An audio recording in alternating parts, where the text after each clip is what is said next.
The day my daughter-in-law took my bedroom, she didn't ask me to move. She simply walked into my room, pointed at my bed, and said, "We're going to need this room. It's mine now."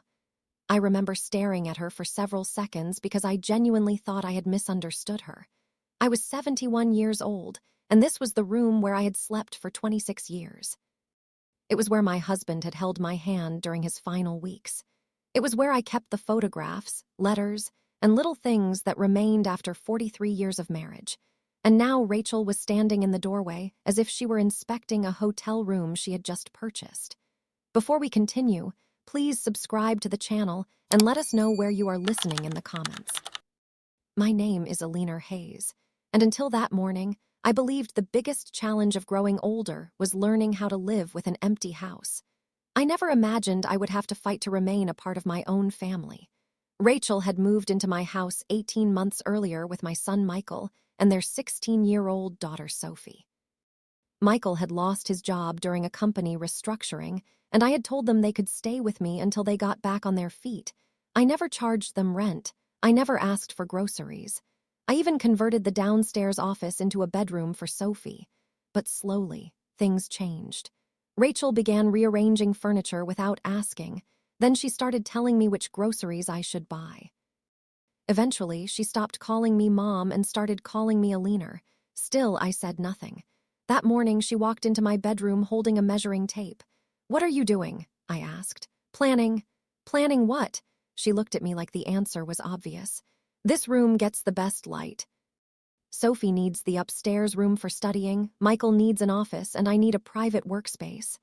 I laughed because I thought she was joking. She wasn't.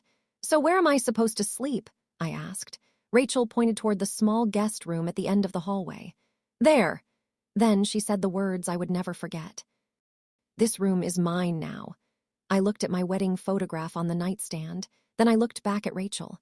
"No," I said quietly. She smiled. "You don't understand. Michael and I have discussed it." I felt something inside me go completely still. My son had agreed to this.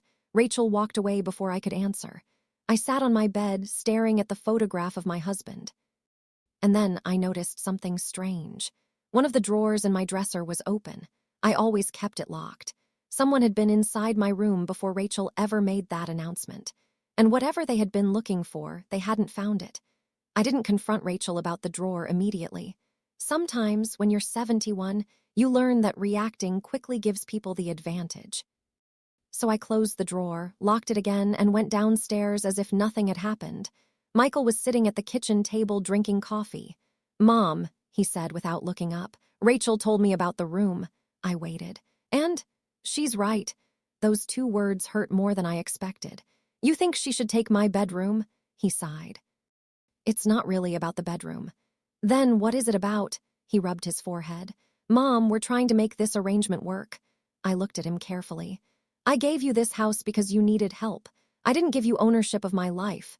His expression hardened. "Nobody is taking anything from you." Before I could answer, Sophie walked into the kitchen. She looked at me, then at her father. "Grandma, can I talk to you?" We went outside to the porch. Sophie lowered her voice. "Did Mom tell you she found something in your room?" My heart stopped for a second. "What did she find?" Sophie hesitated. "I don't know, but last week she was going through Grandpa's desk." "Why?" "She said she was looking for paperwork." I asked if she knew what kind. Sophie shook her head. Then she whispered, "Grandma, Mom has been asking Dad about Grandpa's life insurance." That was the first moment I felt genuinely afraid. My husband, Thomas, had died 6 years earlier. His life insurance had been paid long ago. There was no secret fortune. At least, that's what I thought. I went back upstairs and opened the locked drawer. Inside were my husband's old letters, his military records, and one envelope I had forgotten about. It was from his attorney, dated 3 months before he died.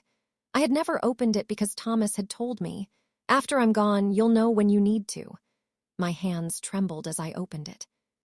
Inside was a single page explaining that Thomas had established a family trust, but the details could only be accessed through his attorney. I had completely forgotten about it. The trust wasn't enormous, but it included a property account and funds specifically reserved for Alina's lifelong housing and care. If I died, the remaining assets would go to Sophie. Not Michael. Not Rachel. Sophie. Suddenly, Rachel's obsession with my bedroom didn't feel random anymore. That night I heard footsteps outside my bedroom door. I stayed perfectly still. The handle moved slowly. Someone tried the door. It was locked. Then I heard Rachel whisper, "She must have moved it." I waited until the footsteps disappeared. Then I called the attorney listed on Thomas's letter. His secretary answered. "Mr. Mercer can see you tomorrow morning." I asked one question before hanging up. Did my husband ever tell him that someone might try to take my house? David Mercer looked older than I remembered, but his eyes were exactly the same. He had been my husband's attorney for nearly 20 years. When I placed Thomas's letter on his desk, he leaned back and exhaled slowly. "I wondered when you would come." I stared at him. "You knew. Thomas asked me to wait until you came voluntarily." He opened a locked cabinet and removed a thick file. "Your husband was worried about one thing." "What?" "That after his death, someone might pressure you into giving up control of your home." I felt a chill run through me. "Why would he think that?" David looked directly at me. "Because he had seen how quickly people changed when money entered a family." He explained that the trust protected my right to live in the house for the rest of my life. No family member could force a sale while I was alive. But there was more. Thomas had placed a secondary reserve in the trust for Sophie. If anyone attempted to manipulate the property documents, the trust would automatically trigger a legal review. "Why didn't you tell me?" I asked. David gave me a sad smile. "Because your husband didn't want you spending your final years looking over your shoulder." I nearly laughed. "He should have known me better." David pushed another document toward me. It contained something I had never seen before, a handwritten note from Thomas. "Alina, if someone ever makes you feel like a guest in your own home, don't argue with them. Find out what they're afraid you'll discover." I read it twice. Then I told David about Rachel's behavior. His expression changed. "Has she asked about the trust?" "Not directly." "Has anyone searched your belongings?" I told him about the drawer. He became serious. "Then don't tell anyone about this meeting." When I returned home, Rachel was waiting in the hallway. "Where were you?" she asked. "Visiting a friend." "Which friend?" I smiled. "An old one." She didn't like the answer. That evening, Michael came to my room. "Mom, Rachel says you're making things difficult." "Is that what she says?" "She wants the bedroom." "And you agree?" He looked away. "It's temporary." "Everything seems temporary until somebody decides it belongs to them." He walked out angry. I thought that was the worst part of the day. I was wrong. At midnight, I heard Sophie crying in the bathroom. I found her sitting on the floor with her phone in her hand. "Grandma," she whispered, "I think Mom is trying to get rid of you." I knelt beside her. "Why?" Sophie showed me a message she had accidentally seen. It was from Rachel to someone named Kevin. The message said only, "Once Alina leaves, we can finally finish what we started." The next morning, Sophie apologized for showing me the message. "I shouldn't have looked." I hugged her. "You didn't do anything wrong." She told me Kevin was a man Rachel had been speaking to for several weeks. She didn't know who he was. I didn't either. But the message changed everything. Rachel wasn't simply trying to take my bedroom. She was preparing for something. I began quietly observing the house. Rachel made calls outside. She ordered documents online. She started receiving envelopes addressed to her instead of Michael. And every time I entered a room, she stopped talking. Meanwhile, Michael seemed increasingly distant. One evening, I asked him directly, "Are you in trouble?" He looked surprised. "What kind of trouble?" "Financial trouble." His silence told me more than his answer. "Mom, we're okay." "That's not what I asked." He stood up. "Rachel handles our finances." "Since when?" "Since we got married." I watched him leave. The next day, Linda came over for coffee. She had lived across the street for 30 years and knew our family better than most relatives. I told her everything. She didn't look surprised. "I've seen Rachel meeting someone in a black SUV." "When?" "Twice this month." "Do you know him?" "No, but yesterday I saw him carrying a folder into your house." My stomach tightened. I asked Linda to describe him. Mid-50s, gray jacket. Expensive watch. A small scar near his eyebrow. I remembered the name Kevin. That afternoon, I received a call from an unknown number. "Mrs. Hayes." "Yes. My name is Kevin Dalton. We need to discuss your property." I almost dropped the phone. "How do you know about my property?" He hesitated. "I represent a company interested in acquiring the land." "I'm not selling." You may not have a choice. The line went dead. I called David immediately. He told me not to panic. Don't sign anything, don't give anyone documents, and most importantly, don't leave your house voluntarily. That evening, Rachel came into my bedroom carrying a box. Start packing. I stared at her. Excuse me. We're moving your things into the guest room tomorrow. No, she smiled coldly. You don't understand what's happening. I stepped closer. Then explain it. She leaned toward me. Your son has already agreed. I heard Michael's footsteps in the hallway. He appeared behind her, and for the first time in my life, my son wouldn't look me in the eyes.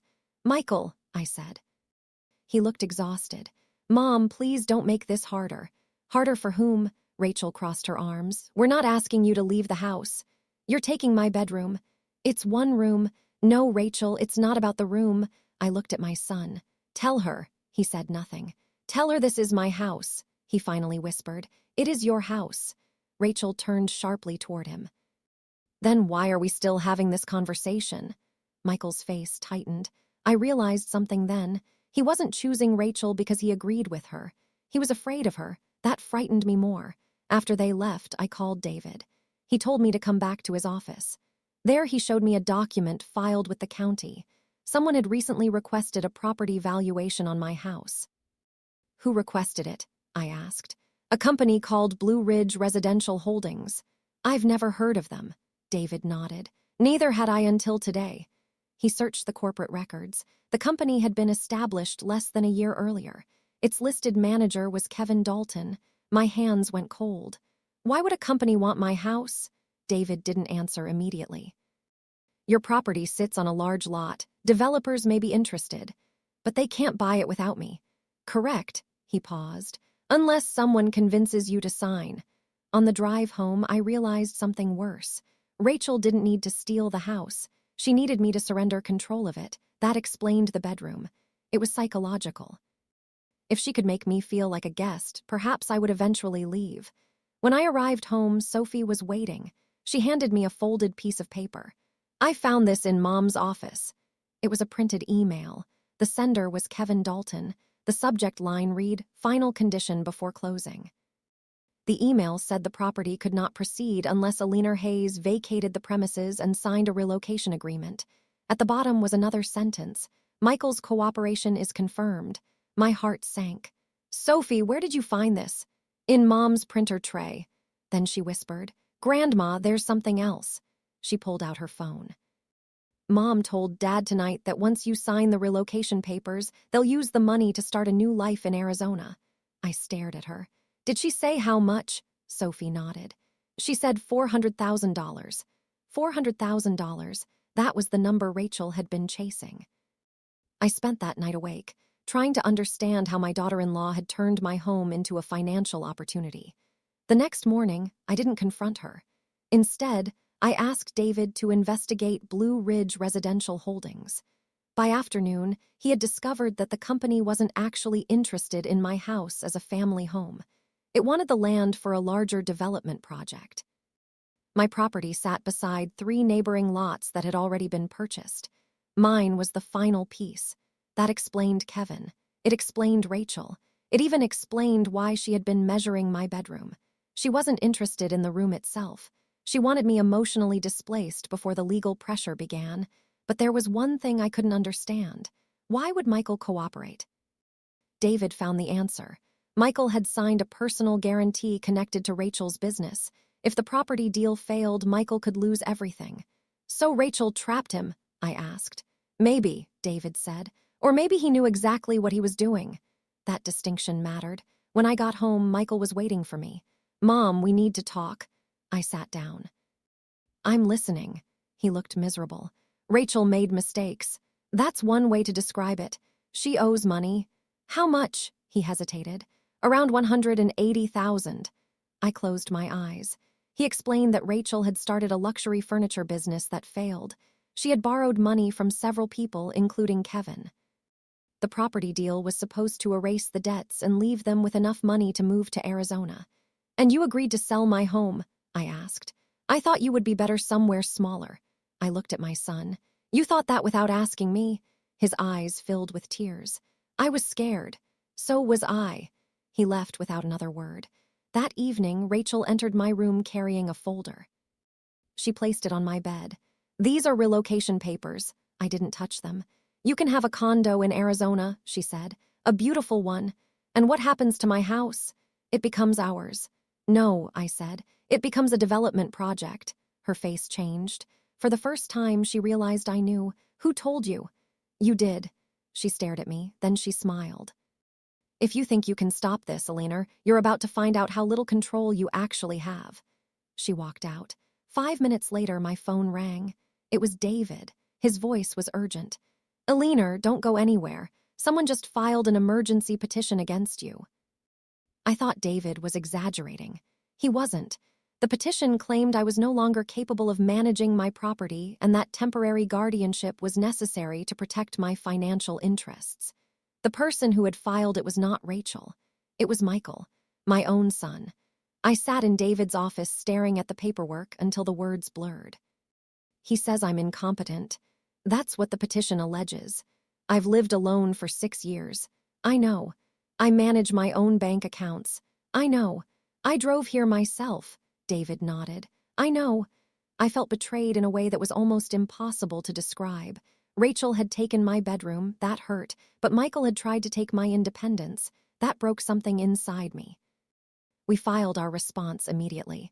David also requested an independent evaluation to prove I was fully capable.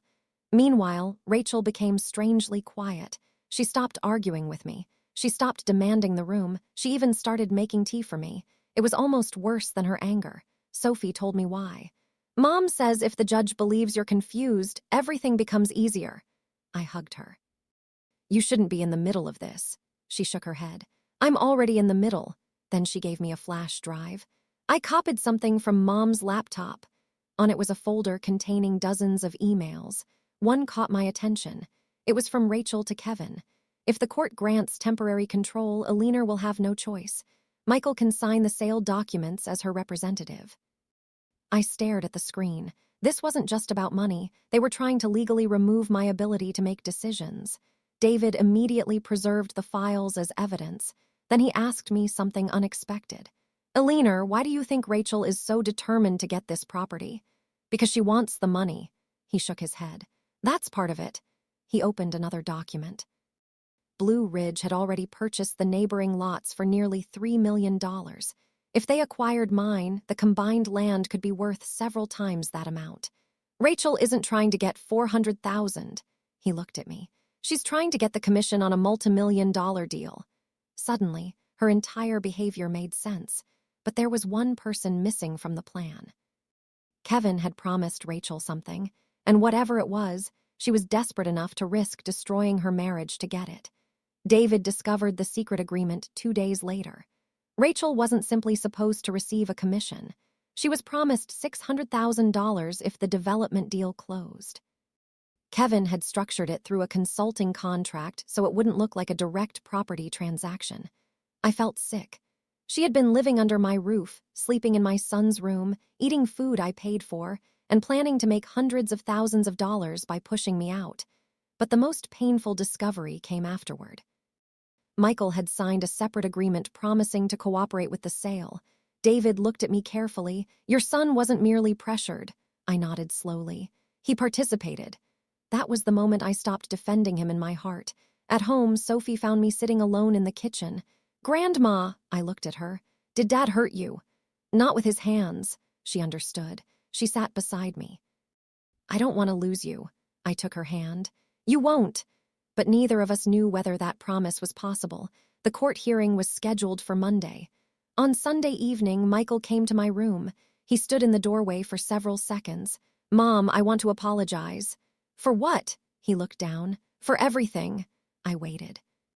"Rachel convinced me this was the only way." "And you believed her?" "Yes." "Why?" His eyes filled with tears. "Because I thought if I didn't help her, she'd leave with Sophie." I felt my anger soften for the first time. "Michael, your daughter is not a bargaining chip." He nodded. Then he said something that changed everything. "There's something you don't know." He closed the door behind him. "Rachel has another account. Money from the development company has already been deposited." "How much?" 200,000. "Where?" He gave me the bank name. But Mom, he hesitated. If she finds out I told you, she'll destroy me. I touched his shoulder. You've already allowed her to destroy something. What? My trust in you. He began crying. I wanted to hug him. I wanted to forgive him. But before I could, Rachel's voice came from the hallway. Michael! He froze. She had heard enough. The bedroom door opened. Rachel stood there, staring at us, and in her hand was Sophie's phone. Rachel walked into the room holding Sophie's phone. So this is what you've been doing, she asked Michael. Sophie appeared behind her, terrified. Mom, give it back. Rachel ignored her. You betrayed me. Michael stood up. Rachel, this has gone too far. Too far, she laughed bitterly. You think your mother is innocent? She turned toward me. Tell him what your husband left you. I stared at her. You mean the trust? Rachel's face went pale. She knew. You searched my room, I said. You knew about the trust before you ever asked for my bedroom. She said nothing. Sophie stepped forward. Mom, why did you lie to Dad? Rachel suddenly screamed. Because nobody in this family ever listens to me. The room went silent. Then she started crying. For a moment, she didn't look like the woman who had threatened me. She looked frightened. But I had learned by then that fear could make people dangerous. Rachel, I said calmly, give Sophie her phone. She threw it onto the bed. You think you've won because you found some documents? No, I looked at her. I think you've already lost. She left. The next morning, the hearing began. David presented evidence of the development deal, the secret payment, the emails, and the attempted guardianship petition. The judge ordered an independent evaluation of me. The evaluation took less than an hour. The doctor confirmed I was fully competent. The guardianship petition collapsed immediately, but the judge wasn't finished. Because the petition had been filed based on false claims, the court referred the matter for further investigation. Michael sat behind Rachel looking devastated. Sophie sat beside me. After the hearing, Rachel approached me. Please. I looked at her. Please what? Don't send us away. I almost laughed. You tried to have me declared incompetent. I was desperate. So was I. She whispered, Where are we supposed to go? I looked at Michael. He wouldn't meet my eyes. Then I looked at Sophie. Her face was wet with tears. You can stay tonight, I said. Rachel looked surprised. But tomorrow, I continued, you will leave my house. She stared at me. Then she smiled faintly. You really think this is over? She reached into her purse and pulled out a small envelope. You haven't seen what Michael signed. The document Rachel handed me was a power of attorney form. Michael had signed it months earlier, giving her authority to manage certain family financial matters. But there was a second page attached. My name appeared at the bottom. My signature appeared underneath it. I stared at it in disbelief. It looked like mine, but I knew I had never signed it. David examined the document and immediately noticed inconsistencies. The notary information didn't match the notary listed in the county records. The signature had been copied from an old document. Rachel had forged my signature. But unlike the original plan, this document wasn't directly transferring my house. It authorized financial transactions connected to the trust. If it had been accepted, Rachel could have moved the trust funds before anyone noticed. David contacted the appropriate authorities. Rachel was furious. You think I did this? She screamed. I know you did. Michael gave me permission. Michael shook his head. Not for this. You signed everything I gave you, she shouted. I trusted you, he replied. That sentence broke something in her. She turned toward me. You don't understand what it's like to be the person nobody respects. I answered quietly. I understand more than you think. Rachel began telling me about her childhood. She had grown up poor. She had spent her entire life believing money was the only thing that could protect her. She said she was terrified of becoming old and powerless. I almost felt sorry for her. Almost. Then I remembered the forged signature. Fear explained her actions. It did not excuse them. That night, Michael packed a suitcase. I'm leaving with Sophie. Rachel stared at him. You're choosing her. I'm choosing my daughter. Rachel slapped him. Sophie screamed. I called the police. Rachel was removed from the house that night. For the first time in months, the house became quiet, but the quiet didn't feel peaceful. It felt empty. Michael sat at the kitchen table with his head in his hands. Mom, he whispered, I don't know how to fix this. I sat across from him. Neither do I. Then my phone rang. It was David. "Alina, there's been another development. Kevin Dalton has disappeared." Kevin disappearing should have frightened me. Instead, I felt tired. I had spent weeks discovering new betrayals, and each one seemed worse than the last. David told me Kevin had withdrawn money from several accounts and left the state. Blue Ridge Residential Holdings had also filed for bankruptcy protection. "So the development deal is dead?" I asked. "For now. And Rachel? She's being investigated." Michael sat silently beside me while I took the call. When I hung up, he asked, "Is she going to prison?" "I don't know." He stared at the floor. "I still love her." I nodded. "She's your wife. But I don't know if I can forgive her." "You don't have to decide today." Sophie came downstairs. She had barely spoken since the police took Rachel away. She asked, "Is Mom coming back?" I didn't know how to answer. "I don't know, sweetheart." She nodded and went outside. Later that afternoon, Linda came over. She brought groceries and sat beside me. "You've lost weight." "I haven't had much appetite." She squeezed my hand. "You need to eat." I smiled. "You sound like my mother." She laughed. For the first time in weeks, I felt almost normal. Then a detective came to the door. He asked to speak with me privately. Kevin had been found at a motel 3 states away. He had confessed to several fraudulent property deals. But he had also made a statement about Rachel. According to Kevin, Rachel wasn't the person who originally approached him. Someone else had introduced them. "Who?" I asked. The detective looked at Michael. "Your son." Michael went completely still. I turned toward him. "What?" He shook his head. "Mom, I swear I didn't." The detective explained that Michael had contacted Kevin 6 months earlier asking about selling the property. Michael claimed he had only been exploring options, but Kevin had saved the message. I felt the room spin. Michael hadn't merely followed Rachel. He had started the conversation. He had considered selling my house before Rachel became involved. He began crying. "I wanted to help us." I looked at him. "You wanted to help yourself." He couldn't answer. That night I went into my bedroom, the bedroom Rachel had tried to take. I sat on the edge of the bed and looked at my husband's photograph. I whispered, "You told me not to argue. You told me to find out what they were afraid of." Then I realized something. Michael wasn't afraid of losing money. He was afraid of losing Sophie. And Rachel knew exactly how to use that fear. Michael finally told me everything. 6 months before Rachel demanded my bedroom, he had contacted Kevin because his debts were becoming impossible to manage. He had never intended to forge my signature. He had hoped I would willingly sell the house and move somewhere smaller. But when I refused, Rachel took control of the situation. She promised Michael that if he helped her, she could pay their debts and protect Sophie. "I thought I was saving my family," he said. I looked at him. "You were sacrificing mine." He lowered his head. "I know." Sophie overheard us. She walked into the kitchen crying. "Dad, did you really try to sell Grandma's house?" Michael froze. "Sophie, answer me." He nodded. Sophie backed away from him. "You told me Grandma was being difficult." Michael covered his face. "I'm sorry." Sophie ran upstairs. I followed her. She was sitting on the floor of her bedroom. "Grandma," she said, "I don't want to be like them." I hugged her. "You aren't." She cried into my shoulder. "I thought Mom hated you." Sometimes people hurt others because they don't know how to handle their own fear. "Does that make it okay?" "No." She wiped her tears. "Are you going to make Dad leave?" I didn't know. Michael was my son. No matter what he had done, there was still a lifetime between us. But trust wasn't something I could restore with one conversation. The next week, Rachel's attorney contacted David. She wanted a settlement.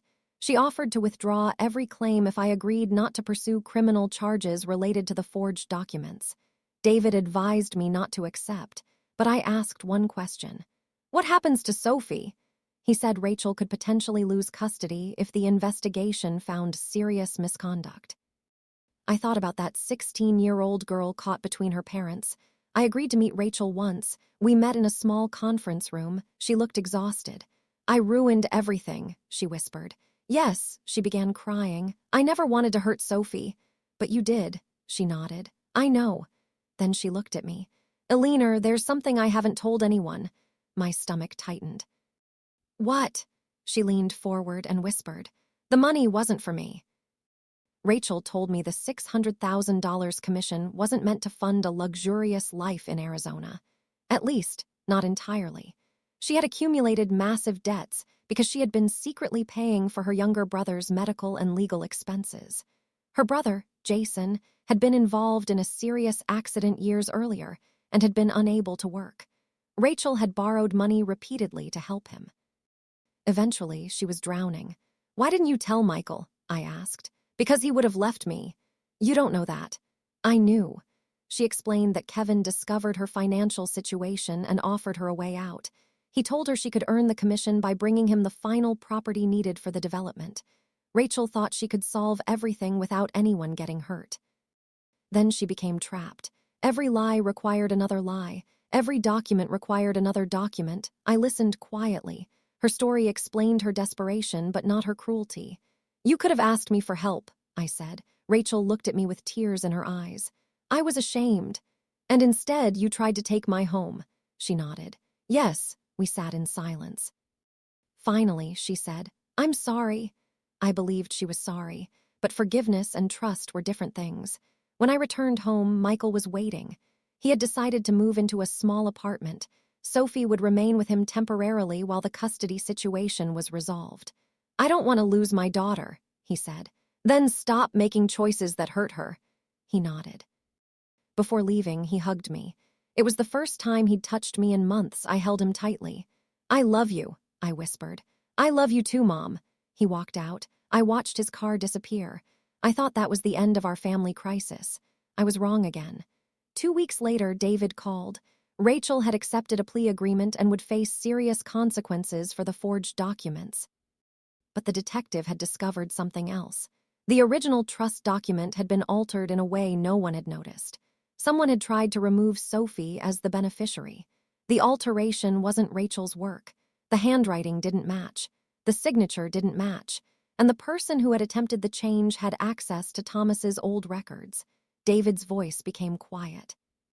"Eleanor, I think your husband may have suspected something like this years ago."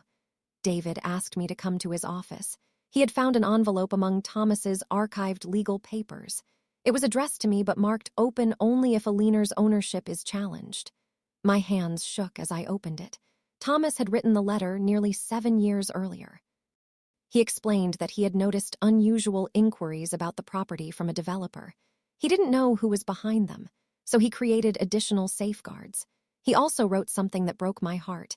"If our son ever feels entitled to this house while you are alive, remember that love does not require surrender."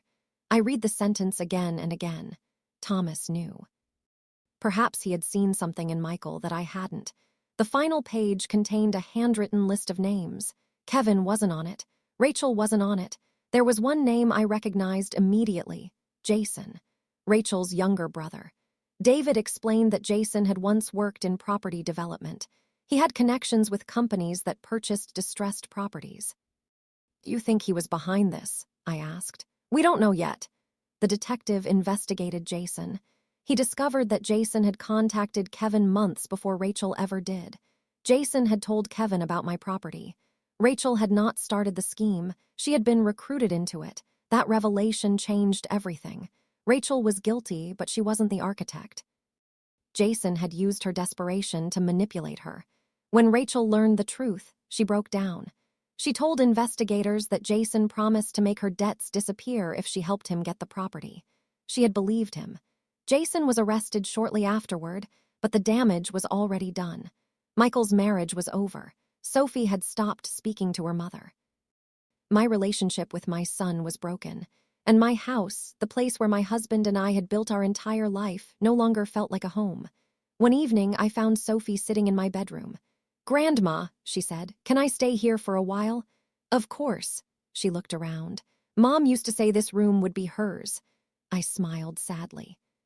"Your grandmother wasn't very good at giving up." Sophie smiled for the first time. Then she said something that made my heart ache. "I don't think Mom will ever come home." Months passed. Rachel was sentenced to probation and community service while the financial investigation continued. Jason faced more serious charges. Michael worked 2 jobs to rebuild his finances.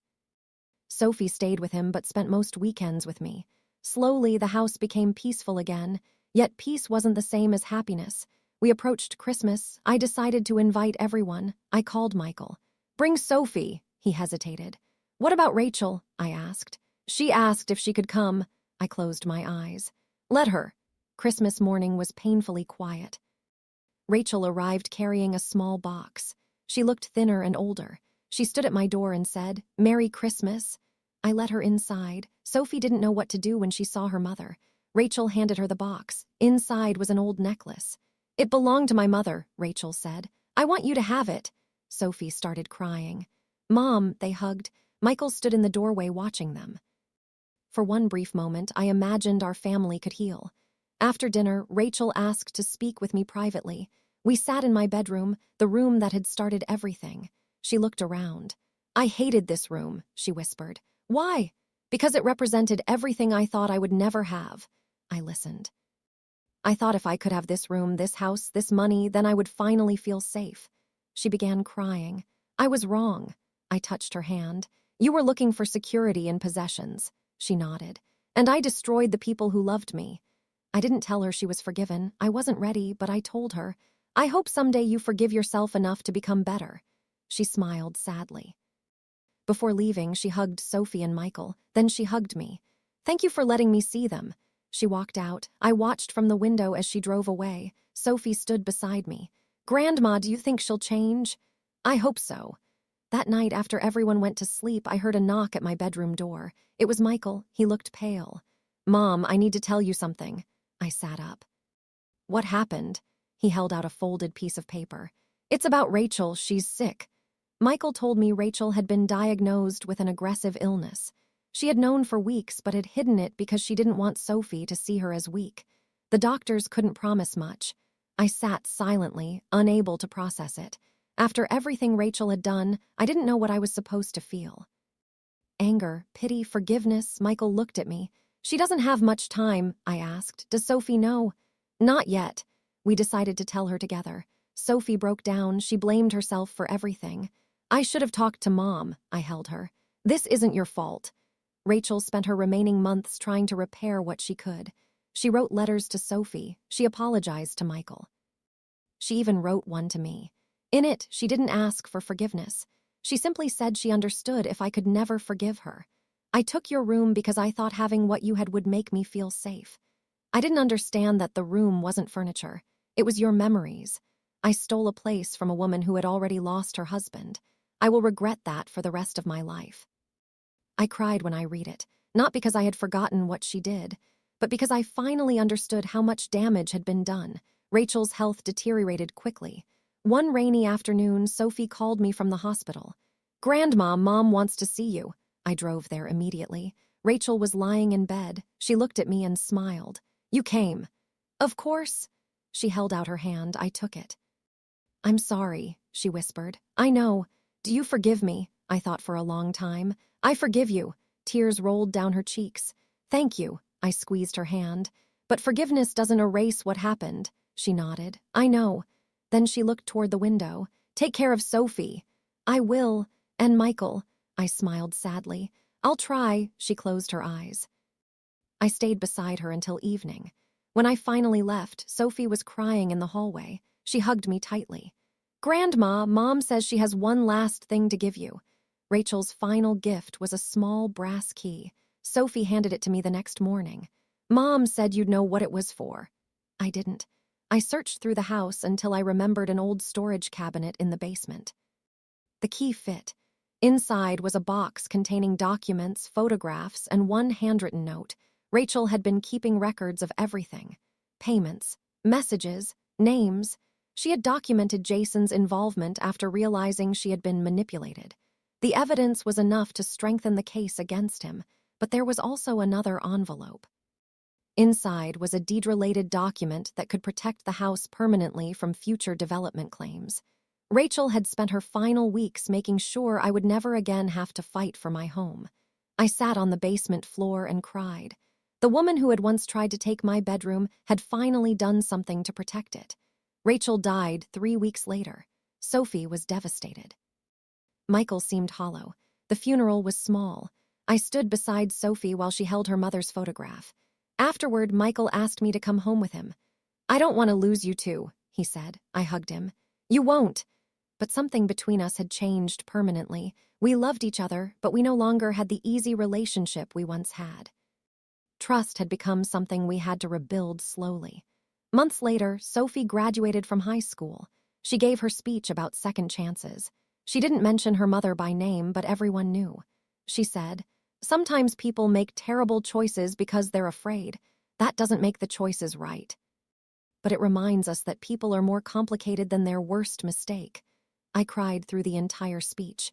After graduation, Sophie came into my bedroom. She sat beside me on the bed. "Grandma, can I ask you something?" "Anything." "Why didn't you kick Mom out the first day she took your room?" I smiled, because I wanted to understand why. Sophie looked at the photograph of my husband. "Did you ever hate her?" I thought about it. "Yes." "Do you still?" I looked around the room Rachel had wanted so badly, the room where my husband had died, the room where I had cried alone. "No," I said, "but I wish I had never needed to forgive her." 3 years passed. Sophie went to college. Michael eventually found steady work again. The house became quiet, almost too quiet. I kept Rachel's letter in a drawer beside my husband's photograph. Sometimes I read it, not because I missed her, but because it reminded me how quickly fear can turn love into destruction. One afternoon, Sophie came home from college and walked into my bedroom. "Grandma," she said, "I've decided something." "What?" "When I graduate, I want to move back here for a while." I smiled. "You can always come home." She looked around the room. "Mom wanted this room so badly." I nodded. "She did, but now I understand why." I looked at her. "Why?" "Because she thought the room would make her feel like she belonged." I felt tears in my eyes. "Maybe she never realized she already belonged somewhere." Sophie hugged me. That evening, Michael came over. We had dinner together. We talked about ordinary things. Work, school, the weather. For the first time in years, there was no argument waiting underneath the conversation. After dinner, Michael stood in the doorway of my bedroom. "Mom!" "Yes!" "I'm sorry." I knew what he meant. "I know. I should have protected you." "You should have," he nodded. "Can I ever make it right?" I smiled sadly. "You can't change what happened, but you can choose what happens next." He hugged me, then he left. I stood alone in the doorway after he disappeared. My eyes went to the photograph of Thomas on the nightstand. "You were right," I whispered. Love doesn't require surrender. I had spent years believing the saddest part of my story was that my daughter-in-law tried to take my bedroom. It wasn't. The saddest part was realizing that the people I had welcomed into my home had once looked at me and seen an obstacle instead of a mother, grandmother, and human being. Rachel never got the chance to grow old enough to understand what she had destroyed. Michael spent years trying to rebuild a relationship that should never have been broken. And Sophie grew up far too quickly because she had to learn that love and trust are not the same thing. As for me, I stayed in that bedroom, not because I won, not because Rachel lost. I stayed because it was the last room my husband and I shared, and because after everything that happened, I finally understood something. A home isn't the walls, the furniture, or the deed. A home is the place where the people you love are supposed to feel safe. And sometimes, the saddest thing in life is realizing that the people you trusted most were the ones who made you feel like a stranger in it. If this story touched your heart, please subscribe to the channel, like this video, and share your thoughts in the comments. Tell us what country or city you're listening from, and if you would like to hear another emotional family story, stay with Heartline Narratives. Thank you for listening.